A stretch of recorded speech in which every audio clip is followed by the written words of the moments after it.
Au nom du Père et du Fils et du Saint-Esprit. Amen. Bonjour et bienvenue dans cette méditation. Nouvelle semaine. Encore un moment de préparation pour accueillir le Sauveur, le miséricordieux. Faire preuve de miséricorde est une attitude très noble. Elle se heurte à notre ego, nos blessures, mais aussi dans la société. Elle nous pousse sans cesse à demander justification et peut-être suffirait-il de changer notre vision des choses pour voir une opportunité là où l'on ne voyait qu'une impasse. Je m'installe confortablement et je ferme les yeux.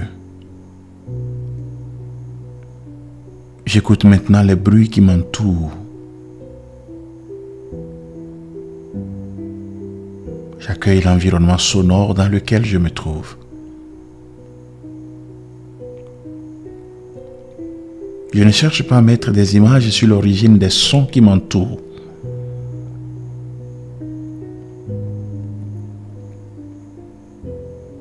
Je les reçois simplement pour ce qu'ils sont, comme des sensations.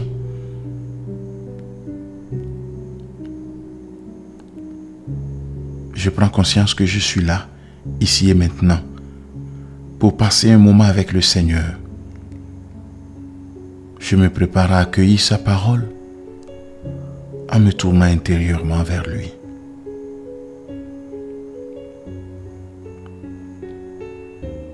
J'écoute cette scène évoquant la beauté du pardon et racontée au chapitre 7 de l'évangile de Luc.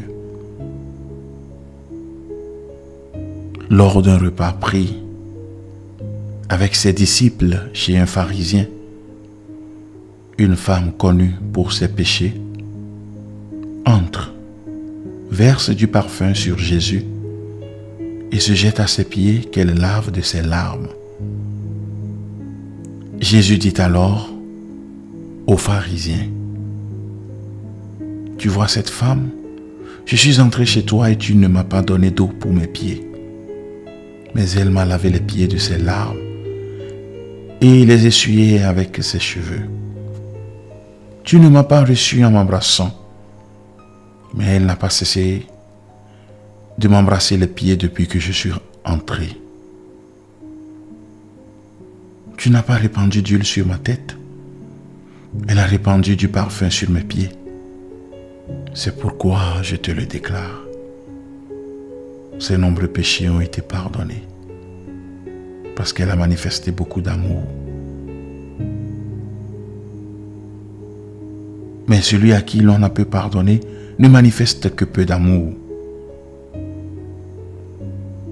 Aujourd'hui, je suis moi aussi parmi les convives de ce repas, à cette table. Moi aussi, j'essaie chaque jour de bien agir et je ne comprends pas toujours très bien pourquoi et comment on doit pardonner à ceux et celles qui agissent mal. Moi aussi, je fais face parfois à mes limites quand il s'agit de pardonner une offense personnelle ou d'une manière plus globale de me montrer indulgent et non jugeant.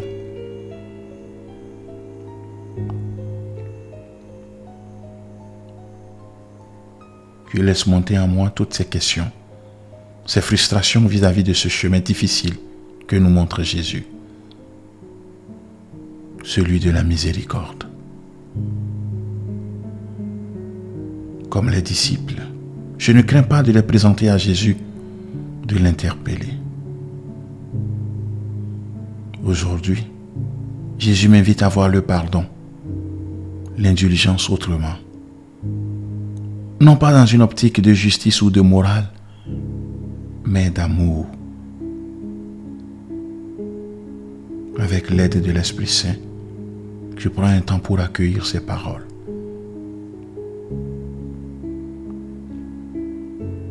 Je ne cherche pas à les comprendre avec mon intelligence, mais simplement ouvrir mon cœur à cette vérité. Celui à qui on a peu pardonné ne manifeste que peu d'amour. Je les laisse me toucher.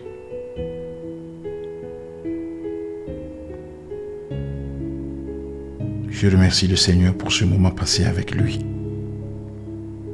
Et je reviens doucement à ma journée en me resituant mentalement dans le temps, le moment de la journée et l'espace, la pièce dans laquelle je me trouve.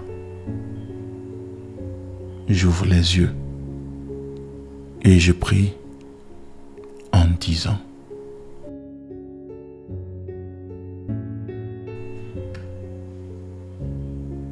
Mon Dieu, pardon, pardon.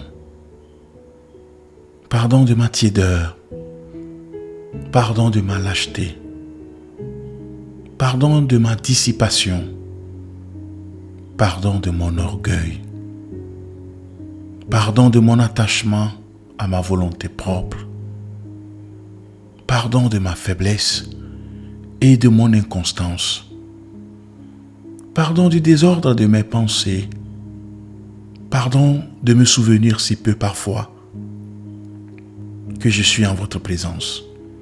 Pardon, pardon, pardon de toutes mes fautes, de toutes les fautes de ma vie et surtout de celles que j'ai commises depuis le commencement de ma conversion. Vous qui pouvez transformer des pierres en enfants d'Abraham, vous qui pouvez tout en moi, convertissez-moi, Seigneur. Amen. Que Dieu Tout-Puissant vous bénisse, le Père et le Fils et le Saint-Esprit. Amen. Merci d'avoir suivi cette méditation. Belle journée, belle semaine et à la prochaine.